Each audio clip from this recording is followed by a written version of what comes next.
Hello, I am Suman Kumari, assistant professor political science, government college छोटी सादड़ी। आज हम संविधान के निर्माण के बारे में जानकारी प्राप्त करेंगे। यदि संविधान के बारे में देखा जाए तो भारत में संविधान सभा के गठन का विचार सर्वप्रथम 1934 में पहली बार एम.एन. रॉय ने रखा था। इसके बाद 1935 में भारतीय राष्ट्रीय कांग्रेस ने पहली बार भारत के संविधान के निर्माण के लिए आधिकारिक रूप से संविधान सभा के गठन की मांग की। इसी क्रम में नेहरू की मांग को अंतर ब्रिटिश सरकार ने सैद्धांतिक रूप से स्वीकार किया। इसे सन 1940 के अगस्त प्रस्ताव के नाम से जाना जाता है।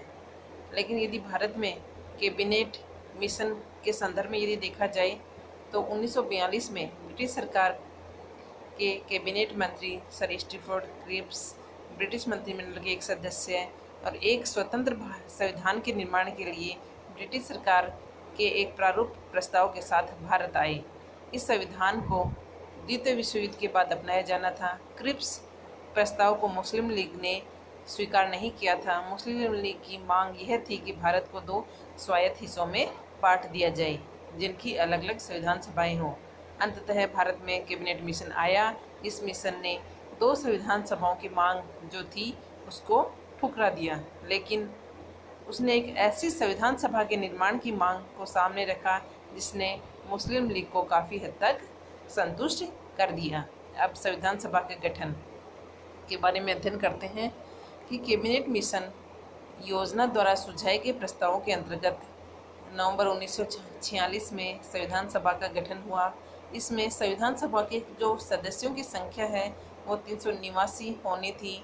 इनमें से 296 सीटें ब्रिटिश भारत को दी गई और 93 जो सीटें थी देसी रियासतों को आवंटित की जानी थी।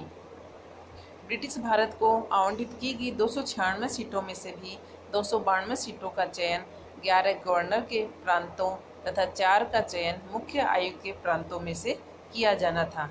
हर प्रांत व देसी रियासतों को जो उनकी जनसंख्या थी उनके अनुपात में सीटें आवंटित की गईं।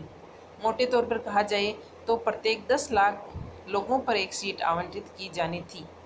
प्रत्येक ब्रिटिश प्रांत को आवंटित की गई सीटों का निर्धारण 3 प्रमुख समुदायों के बीच उनकी जो जनसंख्या थी उनके अनुपात में किया जाना था। ये जो समुदाय थे उनमें मुस्लिम, सिख और सामान्य। प्रत्येक समुदाय के जो प्रतिनिधियों का चुनाव प्रांतीय असेंबली में उस समुदाय के सदस्यों द्वारा किया जाना था और यह चयन एकल संक्रमणीय मत के माध्यम से समानुपातिक प्रतिनिधित्व तरीके से मतदान किया जाना था और देसी रियासतों के जो प्रतिनिधि थे उनका चयन जो रियासत के प्रमुख थे उनके द्वारा किया जाना था। इस प्रकार संविधान सभा आंशिक रूप से चुनी हुई तथा आंशिक रूप से नामांकित निकाय थी। संविधान सभा के लिए 1946 में चुनाव हुए। इस चुनाव में भारतीय जो राष्ट्रीय कांग्रेस थी उसको 208 सदस्य, मुस्लिम लीग को 73 सदस्य और छोटे समूह व स्वतंत्र सदस्यों को 15 सीटें मिली। हालांकि जो देसी रियासतों को जो 93 सीटें दी गई थी वो 93 सीटें भर नहीं पाई। इस चुनाव ने मुस्लिम लीग को निराश किया। अब संविधान सभा की यदि कार्यप्रणाली को देखें तो संविधान सभा की जो पहली बैठक हुई वो 9 दिसंबर 1946 को हुई।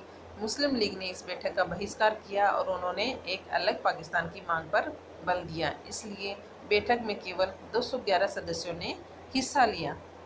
अब किसी भी जो बैठक आयोजित होती है तो उसमें सर्वप्रथम अध्यक्ष का होना आवश्यक होता है। इसी तर्ज पर फ्रांस की तरह इस सभा के सबसे वरिष्ठ सदस्य डॉक्टर सच्चिदानंद सिन्हा को सभा का अस्थायी अध्यक्ष चुना गया और इसके 2 दिन बाद 11 दिसंबर 1946 को डॉक्टर राजेंद्र प्रसाद थे उनको स्थायी अध्यक्ष बना दिया गया और एच.सी. मुखर्जी थे उनको उपाध्यक्ष बनाया।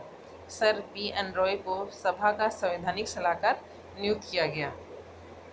अब उद्देश्य प्रस्ताव 13 दिसंबर 1946 को पंडित जवाहरलाल नेहरू ने सभा में ऐतिहासिक उद्देश्य प्रस्ताव पेश किया।